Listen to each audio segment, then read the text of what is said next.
My Dragon System, capítulo 153, Salão da Guilda. As duas crianças e Ray caminharam pela cidade até o Salão da Guilda. Foi uma visão única para Ray.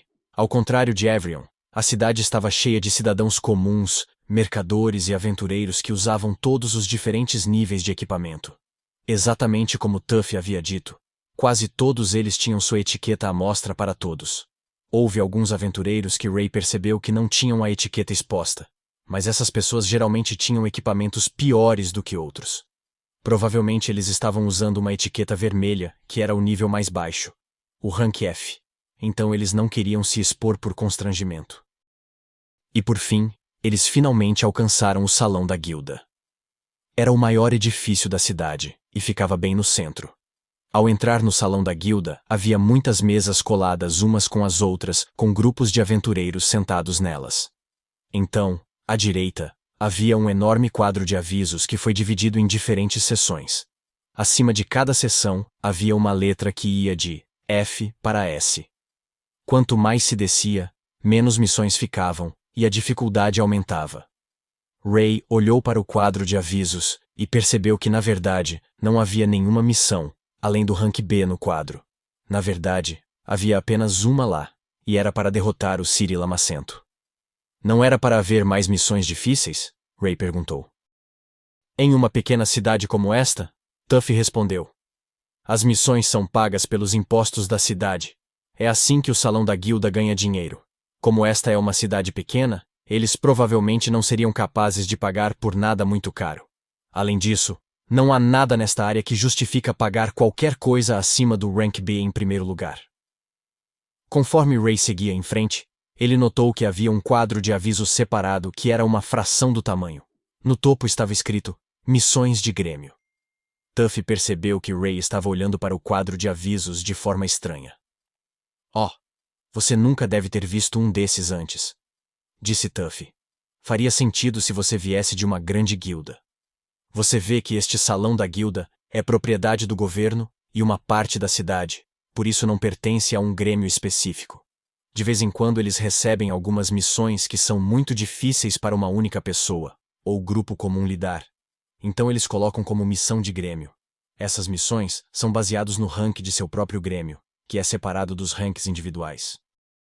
Ray continuou fazendo perguntas a Tuffy, pois de repente ele se interessou por esse tipo de coisa. Seu Asas Carmesim precisava ganhar influência não apenas em Avrion, mas em todo o mundo, e que melhor maneira de fazer isso do que criar seu próprio grêmio? Tuffy explicou a Ray que para cada missão que alguém completasse, se receberia 2 tipos de pontos, pontos de grêmio e pontos de rank. Só se tinha permissão para fazer missões que estavam em seus próprios ranks. Uma vez que atingisse pontos suficientes, seria promovido para o próximo rank. Ray também descobriu que havia 2 tipos de Salão da Guildas. Dependendo da cidade em que se estava, pode haver mais de um Salão da Guilda. Um era um Salão da Guilda administrado pelo governo que pertencia e era financiado por vários mercadores em todo o continente. Isso significava que o Salão da Guilda não pertencia a nenhum reino ou império, mas o sistema era reconhecido independentemente de onde se estivesse. Nesses salões de guildas, se tinha permissão para aceitar missões de grêmio, negociar cristais e armas de bestas, e se classificar ou elevar as classificações de seus próprios grêmios. O segundo tipo de Salão da Guilda seria propriedade do próprio grêmio. Este edifício, normalmente teria a marca do grêmio orgulhosamente estampada no topo do edifício. O edifício era propriedade do próprio grêmio, e as missões só podiam ser concluídas pelos membros do grêmio. Algumas cidades grandes teriam alguns grêmios, enquanto algumas cidades menores seriam completamente administradas por um único grêmio. Era vantajoso para um grêmio ter seu próprio Salão da Guilda, pois eles manteriam todos os lucros de completar uma missão, coletariam impostos regularmente e teriam um bom comércio de cristais de besta. O único problema era que havia um enorme custo inicial envolvido, e se precisava de uma grande reputação para que as pessoas lhe pedissem para completar missões. Depois que Tuffy terminou a explicação, os 3 foram ao balcão do Salão da Guilda para contar a eles sobre a missão que haviam concluído. Estamos aqui pela recompensa na missão do Ciri Lamacento, Tuffy disse animadamente. Assim que Tuffy disse essas palavras, muitas pessoas dentro do salão da guilda viraram a cabeça. Muitos deles tentaram enfrentar o Ciri Lamacento, mas falharam. Então eles estavam se perguntando quem na Terra seria capaz de derrotá-lo. As mulheres atrás da mesa que trabalhavam para o salão da guilda também não conseguiram acreditar nisso. Eu não posso simplesmente te dar a recompensa. Você tem alguma prova? Tuffy olhou para Ray. Ray sabia que isso seria um problema. No momento, a única coisa que Ray tinha para provar que havia derrotado o Ciri era o cristal avançado. Embora Ray tenha sido capaz de mostrar a eles o cristal retirando-o do sistema, o cristal não foi capaz de deixar sua mão. Caso contrário, ele desapareceria de volta para o sistema. A guilda definitivamente gostaria de examinar o cristal antes de distribuir qualquer tipo de recompensa. Não se preocupe com isso. Não preciso do dinheiro, Ray disse a Tuffy. Os aventureiros que estavam na guilda na sala começaram a rir. Eu sabia que alguém não poderia derrotar aquela besta. O maldito pirralho estava apenas inventando contos de fadas, como sempre. O garoto realmente achou que eles acreditariam nele se dissessem que venceram a coisa, e sozinho ainda por cima. Tuffy e Candy podiam ouvir as pessoas falando mal deles e de Ray.